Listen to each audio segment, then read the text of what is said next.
would cry, he would hit, scratch, do all sorts of things. Hi everybody. So I want to talk today about why we always take Evan everywhere with us.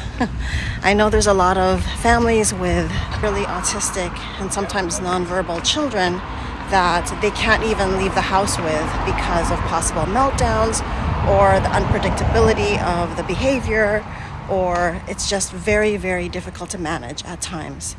And I fully get that because when Evan was a lot younger, that was the case with us. We couldn't go to restaurants, we could barely make it from the door to the car without a lot of commotion because he didn't like transitions like from the kitchen to the backyard or from the parking lot to inside the mall kind of thing.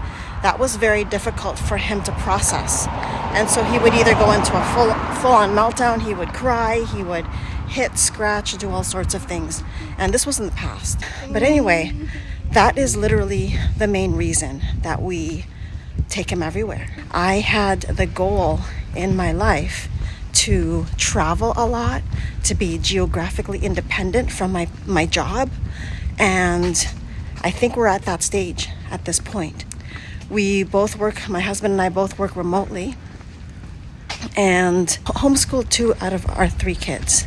So we do have the flexibility to travel. So we prep Evan whenever we go out. Like this morning, I took our other son to meet his school bus, and I asked Evan if he wanted to come, and he said yes. Right, Evan? Mm-hmm.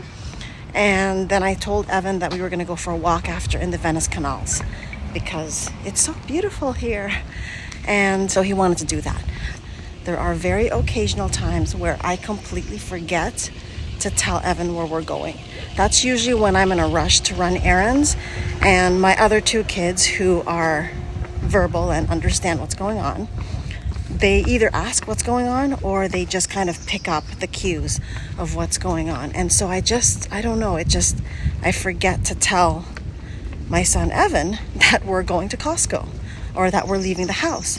And that sets the tone for a meltdown.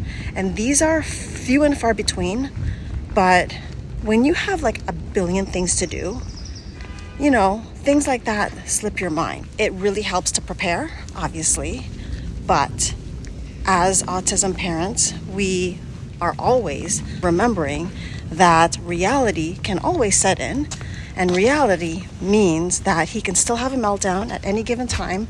There could be some behavioral thing happening at any given time. He just may not want to do something, and it may be a valid reason why he doesn't want to do something, but we may never know what that reason is because of his communication style, which is not verbal, and there are times where I don't understand it fully. Evan, do you have anything to say about that? Yeah, what else? And what else? Really? By the way, he wanted to wear his Blue Jay shirt today. Leilani, our daughter, did a performance for a minor league baseball game, so we wanted to dress baseball-y, but of course we don't have any kind of baseball jersey of minor league teams, and so it was a choice between the Dodgers and the Blue Jays, and Evan wanted to wear the Blue Jays. Mm-hmm. Right, Evan? Mm-hmm. Okay, we do stay home a lot, I'll have to admit, because I work from home and we homeschool our kids, and he does a lot of therapies at home as well. And oftentimes the only time we ever leave the house is to take him to his OT session or to his ABA session. Yes, we stay home a lot. And I don't like it. And here's why. Because the home becomes his safety within 4 walls. And it's my safety within 4 walls as well. It's everybody's safety within 4 walls. And it really, really helps us grow and expand. And so the more we take him out, like I always take him out to the Venice Canals. And the more we take him out, especially in this neighborhood, because he loves it, the more he wants to go. So there was a time where he didn't want to walk across one of those bridges. He didn't want to walk across one of those bridges. But we walk in this neighborhood so much that doesn't faze him anymore. And so There's a thing called neuroplasticity, which I am far from being any kind of neuroscientist, but neuroplasticity is the ability to be, oh, bless you, the ability to adapt to new things. The brain makes new connections so that we learn new things or we adapt to new things. And I truly believe that that is what's happening with Evan, because there was a time, like I said, when he was a lot younger, where we barely could leave the house. And now leaving the house is a piece of cake. Even if we don't prepare, leaving the house is fine. It's when we're out and about and his needs aren't met, that's when we have an issue. You want to go this way? Huh? Okay. Another thing I wanted to note is, so we're in the Venice Canals, and when I first started taking him down here, I was afraid of him falling. Now, it's not deep by any means, and if he falls, he'll just get right back up and climb back onto the sidewalk.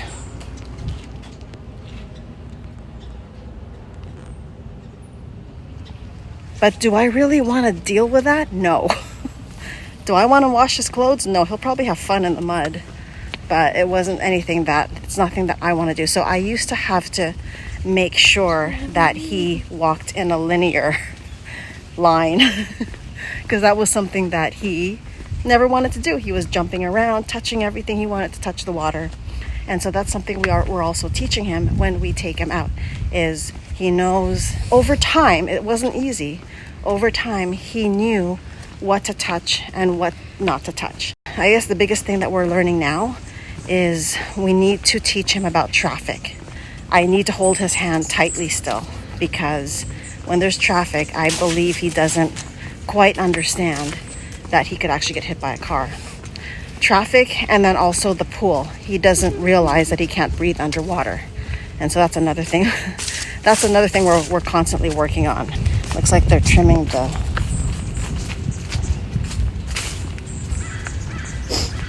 the bushes here. Patience, presence, and flexibility. So those are 3 things that I've learned from hanging out with my amazing son here. I used to have a corporate job where I was so tied to my schedule, and I was able to do things like this, but it had to be on my Zoom schedule. Like in between Zoom meetings, I could come out and walk with Evan. And one thing that being with this beautiful boy taught me was that he don't care. There had been times where I was tied to my schedule. I'm like, okay, I have 40 minutes and then I have a 9 a.m. meeting. And he wasn't having it. It was 8:50 and he didn't want to leave. Right, little dude? So guess what? I had to comply with him because he's right. Why should I leave this beautiful place and breathe? Well, I don't know if the air is clean, but just be outdoors. I missed the meeting that day, but that's okay because there was like a million other meetings after that too that I didn't miss. But he helped me ground myself, become present, and remind myself what's important in life. And that's being with my boy, right? Right, little dude? Yeah. Like I said, he didn't want to go on bridges before. And here we are. Here we are. Right, little dude, good job. Which brings me to another point. Redefining success. I've talked about this in a different video, but success to me used to look a certain way. Success to me was actually making all my Zoom meetings and impressing all my coworkers and my corporate job where no one cared about me. And now, sorry, I'm avoiding all of these things that are in my face. Success to me means the things that most people think are little, which is going on a 2-hour walk with my nonverbal autistic son with sensory issues in a strange place.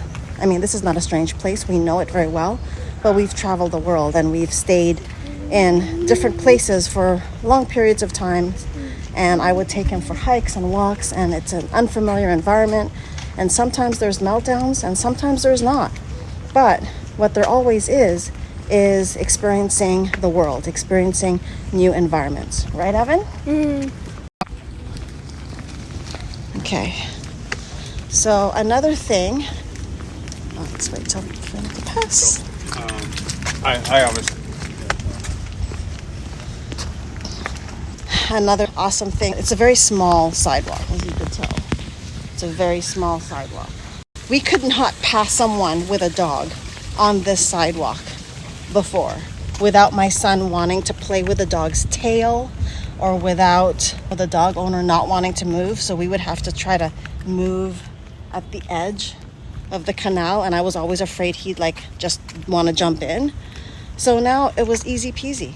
Dog man walked by, Evan, mommy walked by, just like normal. Right, Evan? So that was good. So yeah, it's harder, it's unpredictable, and that's why we keep doing it.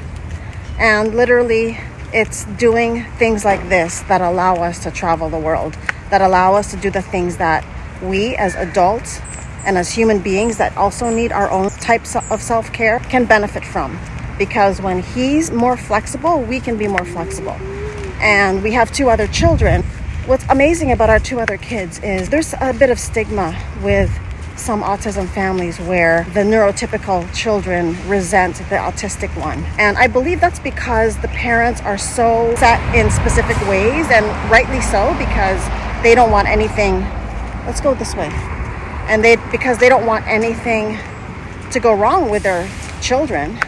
And so they try to make things super predictable, which also means everything is so structured that there's no room for growth and no room for flexibility. And we manage the meltdowns. We go through the hard times so that he can come out on the other side loving what he previously feared. Of course, we never put him in any kind of danger, but we do push him to experience new things, such as going down a slide. He was terrified of going down a slide. Now he loves to go down a slide. Swinging, he never liked to go on the swing.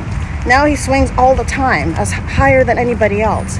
And so it's things like that we really attribute taking him out of his comfort zone for, and why it's worth it. If anything in this video resonated with you, we would love for you to subscribe, share, and like our videos. We originally created this channel for autism awareness, and now we're expanding it to just share the unconventional life that we lead, adopting our 3 kids, traveling the world, homeschooling our children, being geographically independent, and living life on our terms. We have 2 sons with autism, 1 who's nonverbal, and we don't let anything stop us from doing the things that we love doing. If you can relate to this, please subscribe to our channel. Our goal is to create a community of like-minded families.